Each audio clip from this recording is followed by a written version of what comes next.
Ya, beraninya duduk tempat tinggi ni. Orang tak pasal kabel elektrik ni. Oh, ha, tengok. Memang resiko tinggi. Resiko apa? Elektrik tu lagi. Power tu. Terkena power, jatuh berlebihnya.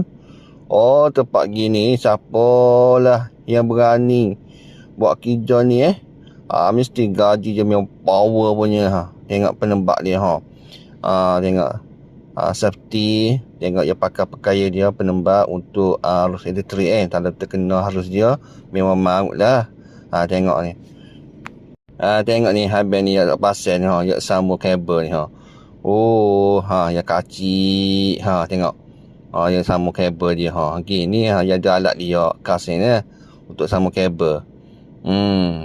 Tengok tempat yang tinggi ni lagi ni. Kalau jatuh tempat ni masya-Allah. Memang kata tak jumpa dengan keluarga lah. Adakah anda berani buat kerja ni?